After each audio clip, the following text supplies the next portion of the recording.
Welcome everyone. Today we're going to have a look at how to answer a how does the writer question. Now this is a GCSE language question and it could turn up on either Unit 2 or Unit 3 of the GCSE English Language exams.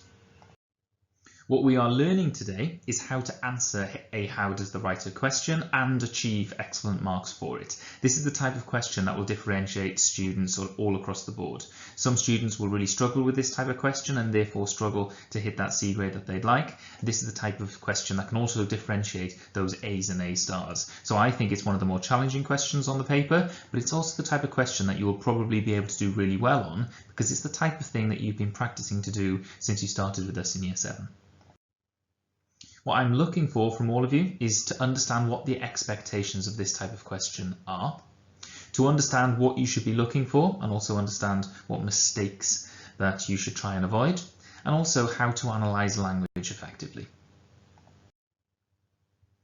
When we get asked a how does the writer question, we're being asked to identify the ways the writer has achieved a specific effect. The word how asks us what is being done and how is that working. You need to explain the inner machinations of this piece of writing that you've been given, explaining how it works, explaining how it has an effect, how it creates a particular atmosphere, or how it presents a particular character.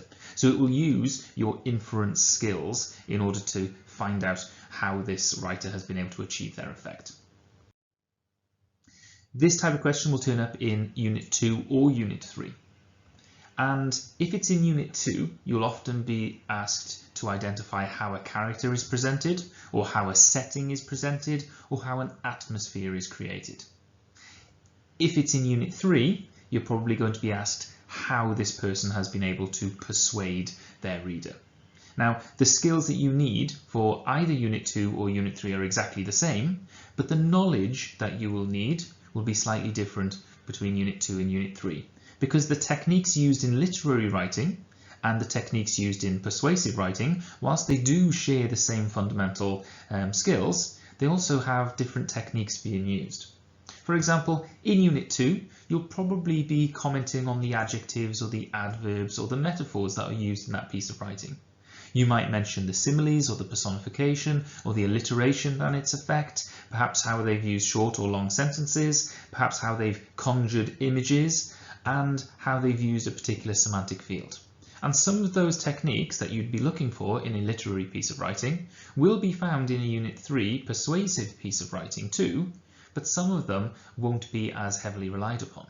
For example, metaphors and similes are probably less likely to turn up in a persuasive piece of writing, whereas rhetorical questions or flattery is probably used more frequently in a Unit 3 persuasive piece. So if you're being asked to identify how someone has been able to persuade, you'll use your knowledge of anecdotes or flattery or facts or opinions or rhetorical questions, repetition, exaggeration or hyperbole, emotive language and statistics. It's exactly the same skill you're going to use when answering the question, but the types of things you'll talk about will change the knowledge that you bring to the table. If you're looking at a persuasive piece of writing, you're probably going to be looking at slightly different techniques than a Unit 2 descriptive piece of writing. The way we answer this type of question is again using our point, evidence and explanation. We first of all need to clearly identify one of the ways that the writer achieves the effect. For example, you might start your paragraph with, at the start of the extract, the writer uses the metaphor, and that will show the examiner that you're able to spot specific techniques. You're able to use the knowledge that you've built up and bring that to your answer. One of the big problems are students who just spot the techniques and they don't move on to the next two E's in our chain. Once you've spotted the technique or once you've made a clear point, you then use a quotation to support your point. You then use that evidence. You prove where that piece of writing has come from. But if we just do point and evidence, then we are simply not going to achieve the mark that we are looking for. This type of question really relies on your ability to explain. And when you're explaining, you need to explore the effect of the language or technique. If you just tell me all of the techniques that are in this piece of writing, then that is not fulfilling what the question is asking for. The question asks you, how do they use those techniques? How do they have an effect? How do they show the reader something? So this type of question really does rely on your ability to explore language in lots and lots of depth, probe those specific language choices, and reveal how they have an effect. The piece of writing that we're going to use for the purposes of this video is a piece of writing from Marcus Sedgwick's My Sword Hand is Singing. And the question, styled in their GCSE style, would be, how does the writer create a scary atmosphere in this extract? So whilst reading the extract, all you need to do is to highlight or underline any ways that you think add or contribute to creating a sinister, scary atmosphere. And these could be in a range of ways. They could be a simple word that's used. It could be a piece of imagery. It could be a technique that has been employed. Or it could simply be the way that the piece of writing is structured. But what you will need to do is make frequent comments on how Marcus Sedgwick is able to create this scary atmosphere. Because it's not done by accident, is it? It's not a coincidence that he's able to create a scary atmosphere. It's all done by design, and your answer should reveal how he achieved this effect. I will read the extract to you, and then I'll show you some of the mistakes that some people might make. This is the piece of writing. When he fell for the first time, when his face plunged into the deep snow, when his hands burnt from the cold but he didn't care, Radu the woodcutter knew he was going to die. Somewhere behind him in the darkness of the forest, he could hear the man who had attacked him. He was scared now, almost too scared to move, almost too cold to run anymore. But still he knew something was wrong, something that should not be. He got up and stumbled on desperately, sending snow flying in little spurts. Even here among the thickness of the trees lay heavily on the ground, whisked and funneled by the east wind into strange hills and troughs, like white beasts lurking at the foot of the birches. Radu looked behind him, but could see nothing.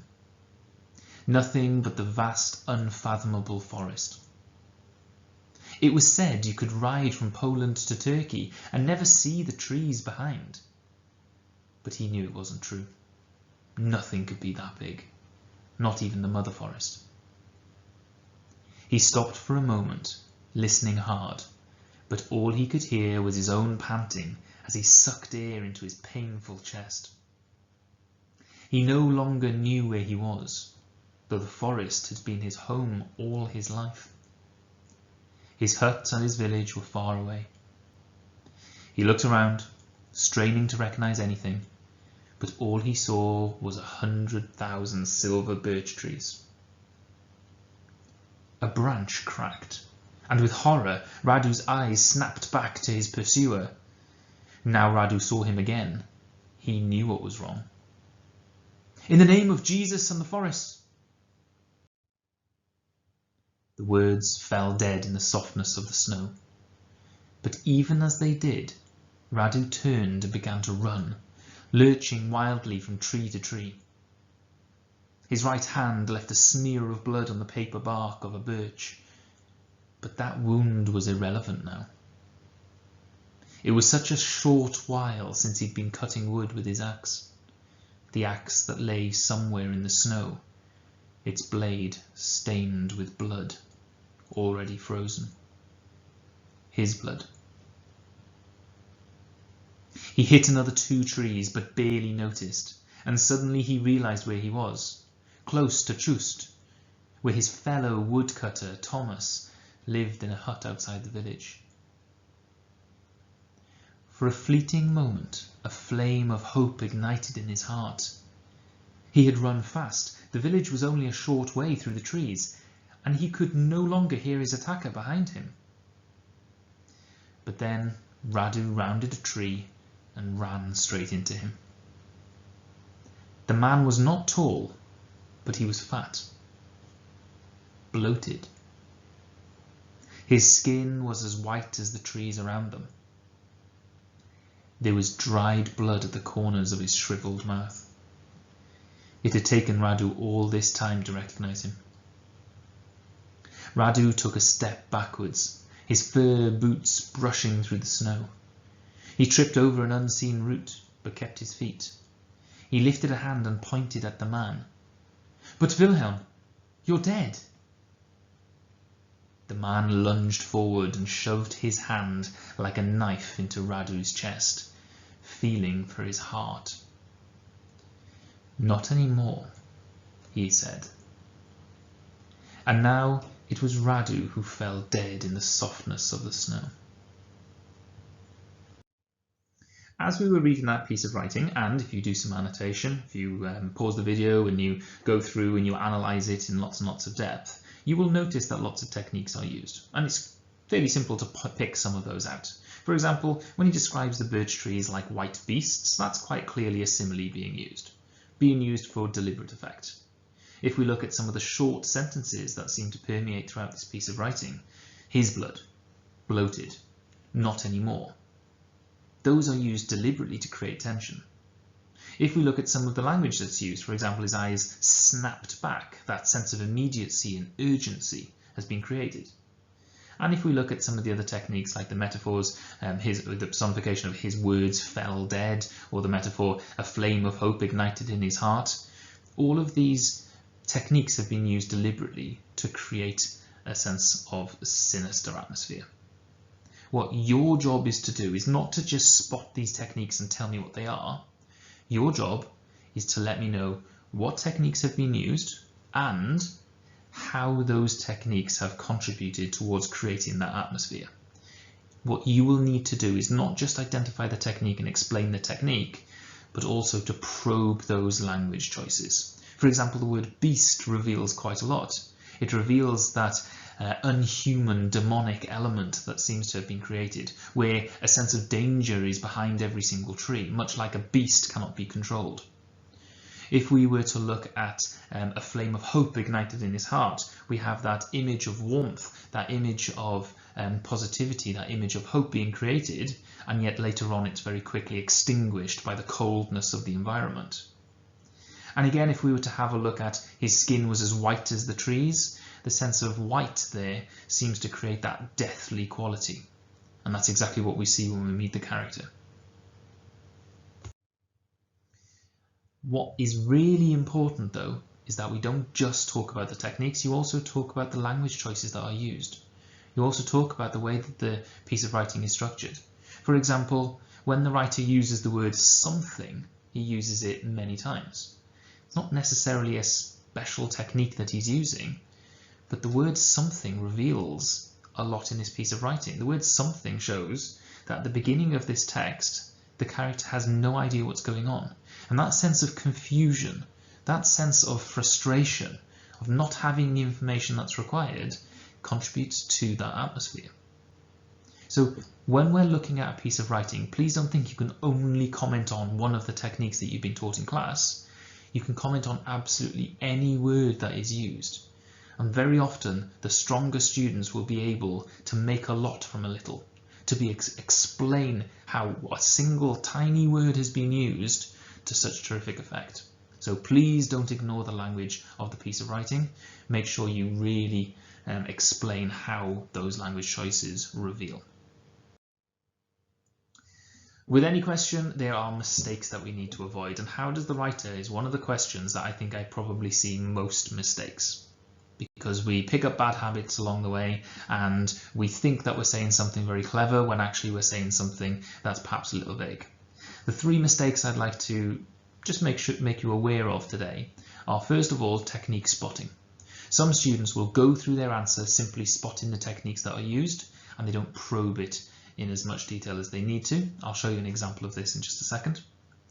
The second one is making vague statements. There are certain statements that people say when it comes to a piece of analysis which don't really show any strength of an answer. I'm going to show you which ones to avoid today. And then the third one, which I won't need to show you an example of, is only focusing on the start of the extract. When they give you an extract to answer, you should try and comment on the entire extract. So some things about the start of it, the things about the middle, and some things about the end.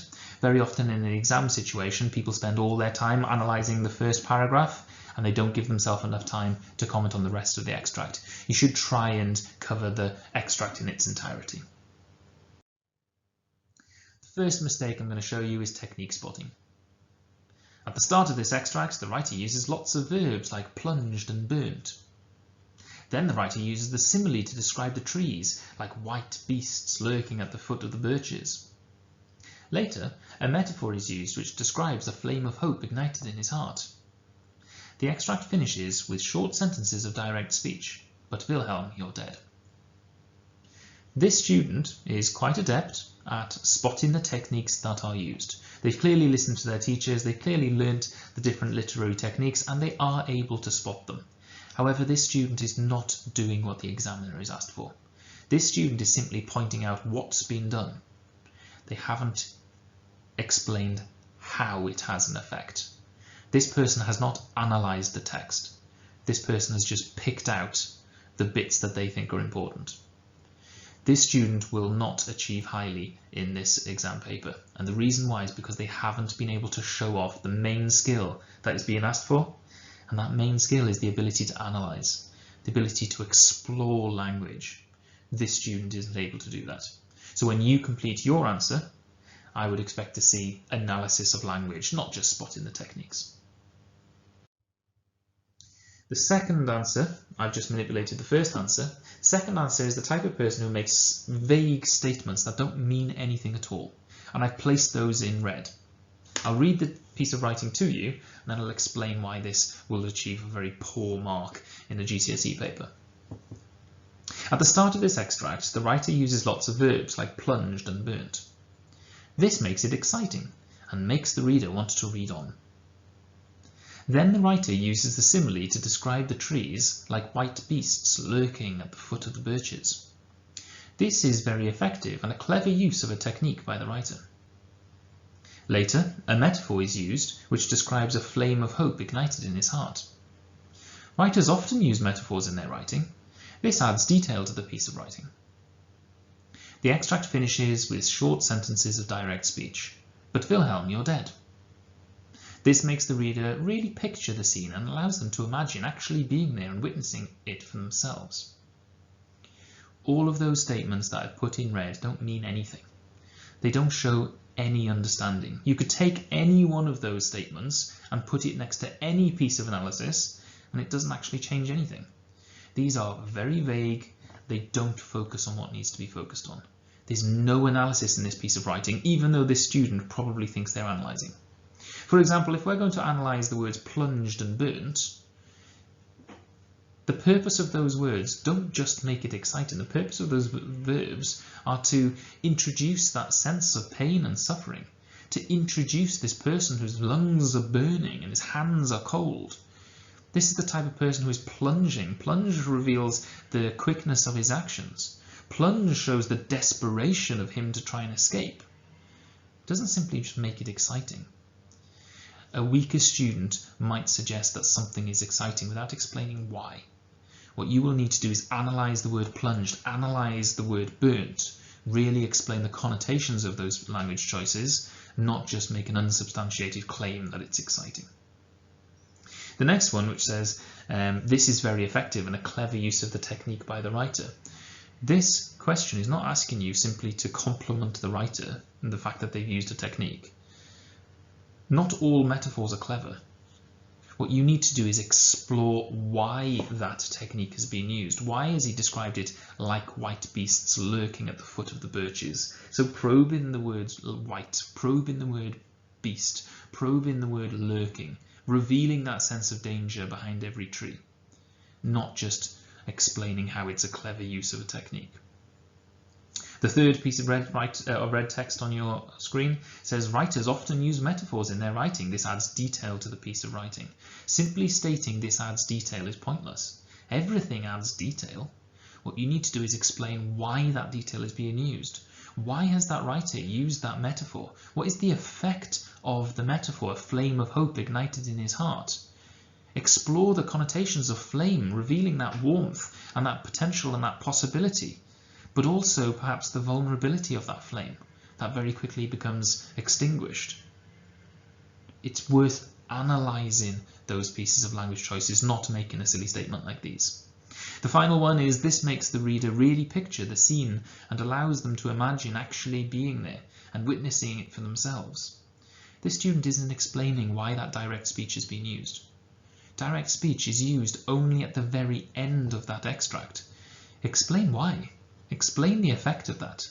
And also consider the very short nature of those sentences. But Wilhelm. The word Wilhelm shows that this person recognises the person in front of them. They're on first term basis. And yet he's dead. Showing that confusion, showing that frustration of not knowing what's going on. You need to explore those details. And also the shock that's revealed at the end of the piece of writing, which is you're dead. And yet it doesn't quite compute with this person because that person shouldn't be able to be chasing them. What you need to do is reveal how those language choices create effect, not simply stating something like it makes it exciting or makes it effective. You need to explain how. Now that you've seen how to avoid some of those common mistakes, I'm going to show you a better answer. This isn't going to be the most outstanding answer you've ever seen in your life, but this is the type of answer that shows understanding from the writer's point of view. This student knows what they're doing. A sinister atmosphere is established from the beginning of the extract through the use of frantic verbs. The verbs fell, plunged and stumbled reveal the character's desperation to escape and highlight his unlikely success. The speed of his actions is coupled with his clumsy retreat, creating a sense of foreboding failure. His panic limits his ability to escape, creating tension as the reader awaits his inevitably being caught. The repetition of something highlights the lack of understanding in the character's mind, increasing the tension as he cannot comprehend the events. The writer deliberately withholds who is pursuing the character until the end of the extract, successfully building the tension until the moment of realization that he is dead. Now this student would obviously continue. This is just focusing on that first paragraph. I haven't picked out the juxtaposition of the red smear on the birch, and I haven't juxtaposed that with the whiteness. I'm not showing you the most difficult way of completing this question. I'm just showing you the simple way of doing it. What you need to do is consider what has been done, in this case the frantic verbs or withholding the information till the end. Give me the evidence and explain what the effect of that is. And as long as if you do that, and if you comment on a wide range of details from across the text, then you will be successful in this type of answer. The key to success is analysing specific language choices. I'm hoping this has been useful for you. Now that you'll be able to answer how does the writer questions, I think you'll have much more success in the exam. Have an utterly delightful day, and I'll speak to you all next time.